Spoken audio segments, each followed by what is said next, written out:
site, which is dedicated to Baltimore's consent decree. This website is live. It's live right now, and will allow the public and interested parties the ability to follow the process from start to finish. This is going to be a transparent and open process because we need the community's input to make true reforms to our police department and to build a stronger relationship between the community and the department. The great thing about this is that we all agree that this is the right thing to do. And you all know that when we walked into this office, we put a lot of energy, time, and commitment to making sure that we got the consent decree done. And today I announced the application process to fill the 5 positions on the Community Oversight Task Force. It is on our website. It is really important that citizens of Baltimore have input to recommend reforms as it relates to the civilian oversight.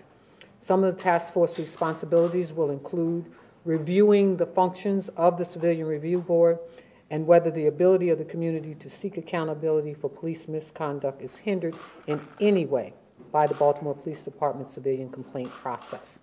Determining whether changes should be made to the Baltimore Police Department's community policing strategies to increase cooperation between the Baltimore Police Department and the communities it serves. Examining whether the community has sufficient access to information about the Civilian Review Board's process and organization, complaints, investigation, activities, and discipline recommendations process to promote public confidence. For members of the public who want to complete the list of the task force responsibility, you can get that, and you can apply or nominate someone who you believe should be on this task force. All applications are to be submitted no later, underlined, score, double, in bold, May the 23rd this year, 2017. We're moving forward. And finally, I'm really excited that we are about to begin the process of request for application for the independent monitor. The independent monitor is really important to this process because this is a person or group that will oversee this whole process. They are the linchpin to the consent decree and the entire oversight process. We expect the application process for the independent monitor to be robust, with applications coming from across the country. We've already had folks inquire as to when this process would begin from as far as New York and some folks in LA and others who've been involved in this kind of process. We want to make sure that we get the best applicant to do this work. Applicants can go now to the city's CityBuy website, which is really operated by our purchasing department, and visit the site set up by the federal judge where they can also review the RFA as well.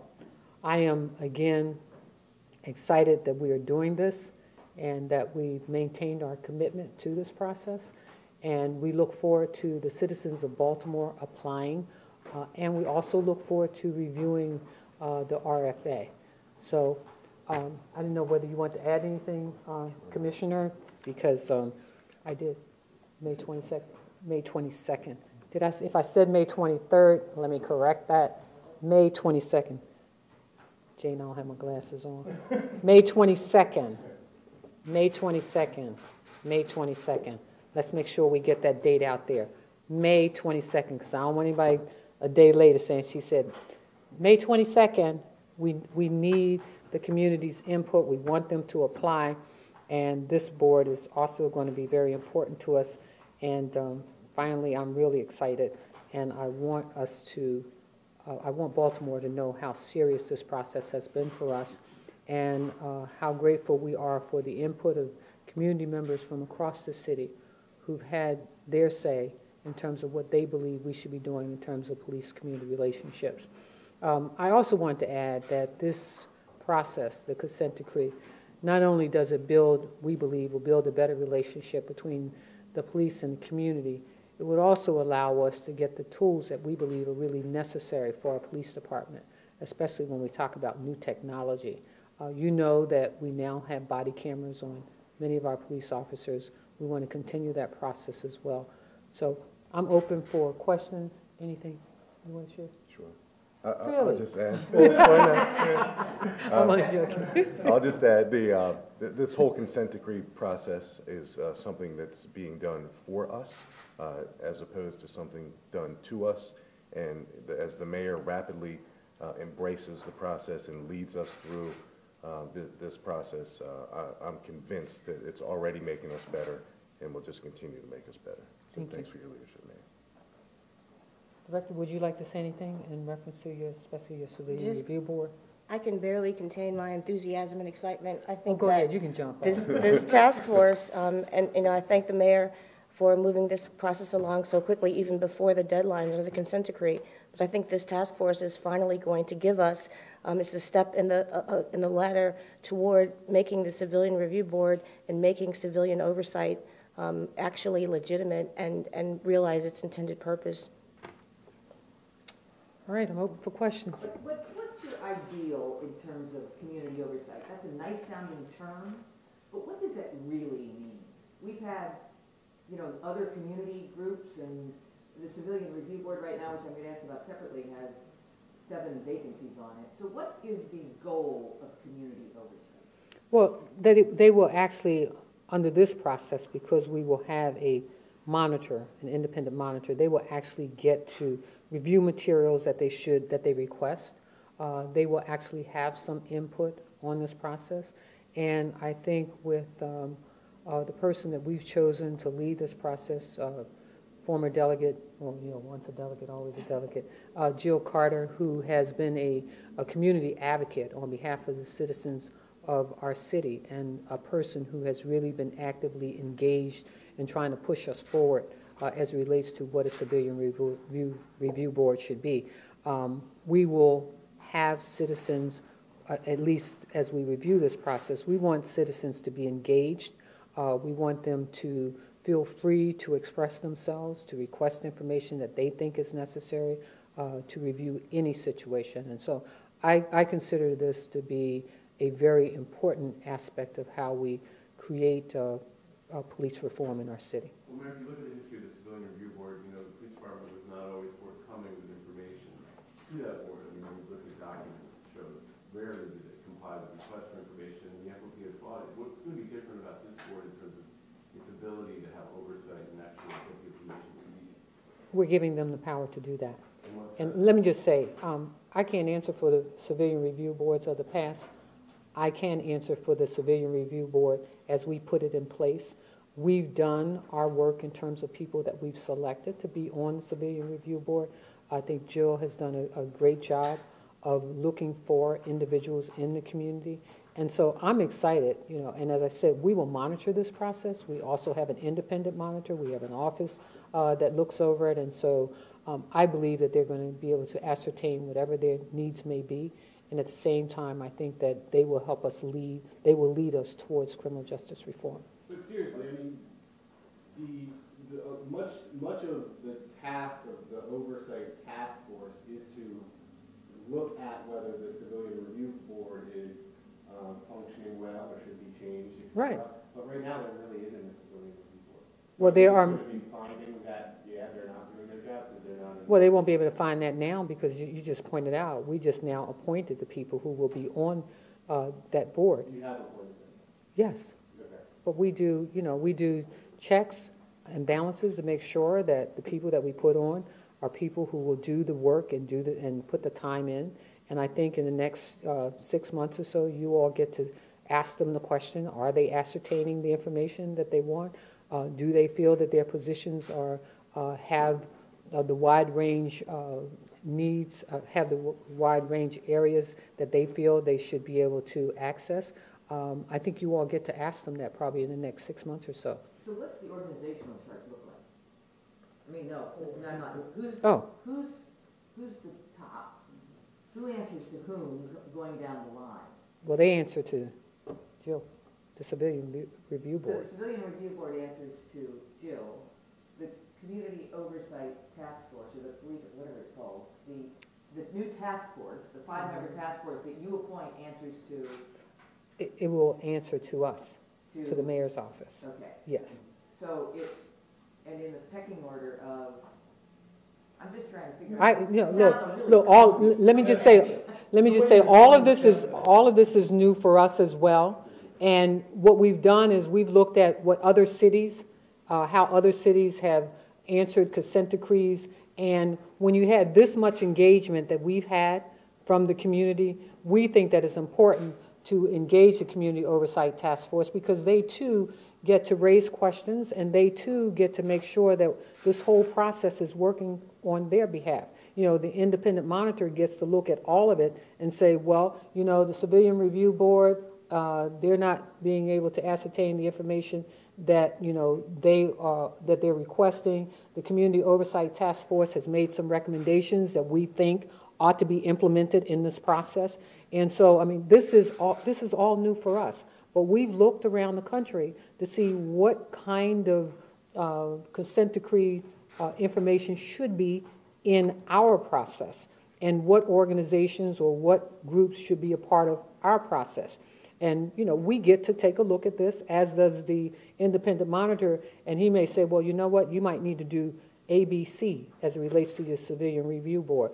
Your COTF has made some recommendations, and we too agree. I mean, I think what we're creating are backup systems that support this whole criminal justice reform and police reform.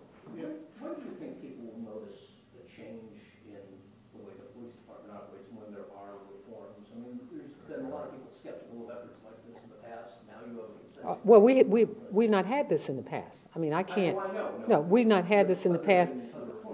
I don't have a genie little thing to look through. I think that's what you call it. I don't have a crystal ball, but here's what I do know.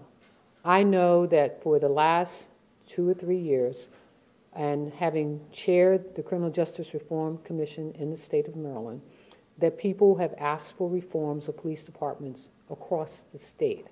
And we specifically have asked for reforms for Baltimore City. We engaged in some of the activities to reform our police department before there was a consent decree. And so all we're saying is that we believe that what we've put in place is what we believe will help to change what people have talked about in their testimonies, the unfair treatment that they believe that they've gotten, the lack of access to information.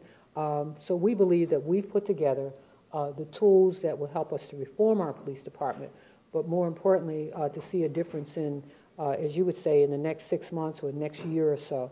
I think that we will be able to see a difference. I think this whole outreach to the community, we want to see that. I think you will see police officers interacting with the community in different ways. I think that through the training that will take place when you encounter somebody that's mentally ill or has a drug problem, the approach will be different than maybe it was 5 years ago. So, I mean, I think there are a lot of things. I mean, I can sit here and speculate on what this would look like a year from now, but I think the work that we do will speak for itself. Just a quick follow-up, given that the Justice Department's been skeptical of these efforts, Attorney General Sessions' efforts, do you think we'll have the money and the resources to implement this? Absolutely, absolutely, because one of the things, even in the skepticism of what they've said, what they've also said is we're ready to work with Baltimore to help their police department.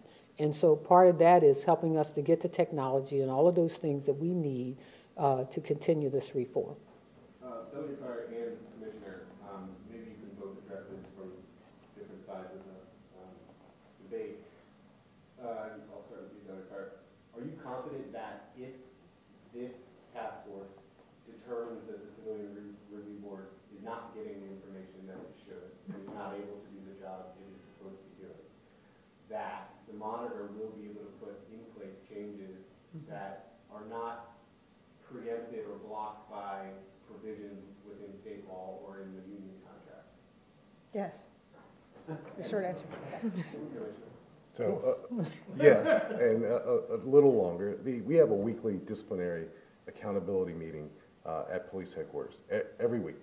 And on the agenda every week, and I insist that this remains on the agenda, is the CRB. So every week I'm hearing about contact with the delegate's office, what's going on in terms of requests, and where are we in terms of the relationship as it continues to improve. Commissioner, you said you wanted to sort of transition out of plain clothes as part of the reform effort. How's that going in terms of having fewer officers in jeans and t-shirts, et cetera, walking around the city? Well, we still have plainclothes officers. They serve as undercover officers, but they don't take enforcement on the streets.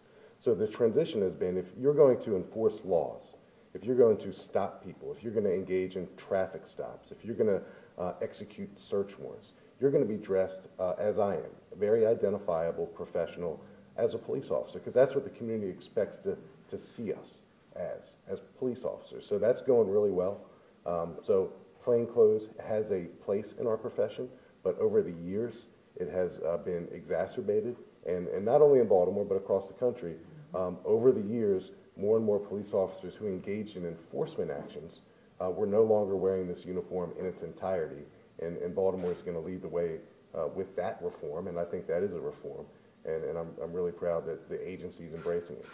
Commissioner, this is, we just passed the 2-year anniversary of Freddie Gray arrest and death.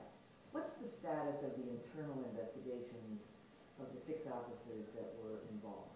So, Jane, as you know, and your colleagues are aware, we asked the Montgomery County Police Department to conduct that administrative investigation because I didn't want there to be any appearance of impropriety, and that investigation is ongoing. We are well aware of the time limits that are associated and as defined by the Law Enforcement Officers Bill of Rights. So we're aware of those time limits, and we are in constant contact with the Montgomery County Police Department. I recently met with Chief Manger just to ensure that all the timelines are adhered to, and I'm confident that they will be, and I await the results of that administrative investigation. What does he say is taking so long? Well, Jane, it's an administrative investigation that involves 6 police officers who are being treated as respondents in an investigation that deserves their best investigative effort. So as long as that investigation is conducted within the time frame as allowed by the Law Enforcement Officers Bill of Rights, I'm confident that I'm going to get the results of that investigation in a manner that allows me to then make a final determination from there. Pertaining to the RFA or monitor, I've talked to some folks familiar with past consent decrees and the current DOJ's position, and they suggested that that process may be one in which the DOJ may try to assert a different stance on how it approaches the consent decree by perhaps pushing a monitor who would be more in line with law enforcement. Have you had conversations with them about where they stand and what they would like to see about from a monitor? The RFA gives the final authority to the city, so, and working with our team. So the DOJ does not, while they may have input, they don't have the final authority in the selection of the independent monitor. When would the monitor be in place? I mean, you've got the applications coming, but when do you expect that monitor to be in place? Do we have a date for that? The deadline is, will approach toward the end of next month. People will be applying and responding to the application, and then within the next, towards the end of the We would think, next month. we would think probably by July, that we should be able to have the independent monitor in place. But again, let me just remind those who are applying to be on the COTF, Community Oversight Task Force. An application is available on the website and is due by May 22nd. Are there currently 0 vacancies on the Civilian Review Board? Are there any vacancies now? No, with all of the recent nominations, all the voting seats have been filled. It's not listed. Public. Not yet. Confirmation process. So there's a city council confirmation process, and I think those individuals will be on the city council agenda next I think next week. I think next week or the 2 weeks from now. Make the nominations, and now we're going to the city council process, and there will be no vacancies. Can you provide a list of the names? That's through the city That's through the city council process. Okay. And Mr. Mayor, have you heard from the Department of Justice at all? I mean, are they in communication with you? I know you already asked the question about whether or not, because they expressed. Yeah, we've worked together on this entire process. I mean, DOJ's been involved as well. So recently they've been in contact with you? Yes. Okay. And have they said anything expressing the doubt that they expressed in the No, hearing? not at all. Mm-mm. All right, folks. Commissioner, just a quick question. The Police Training Commission's reversal of the marijuana policy, any reaction? I know this is something you would push for a long time and would help in vacancies on the police department. I haven't. It's actually not a reversal. It's a common sense amendment to it that I proposed last year. And like everything in government, there's a process. And really proud of my colleagues. Overwhelming majority voted to amend this hiring standard that frankly has been in place since the 1970s. And as we aim to be more inclusive as a profession, we don't want to serve a applicant who's otherwise completely qualified to be a police officer a death sentence from becoming a police officer because of a standard that was adopted when our society was at a much, much different place. So we're excited about that. Just think, we might not have had a president, or a couple of them, probably. Thank you all. Thank you all. Thank you.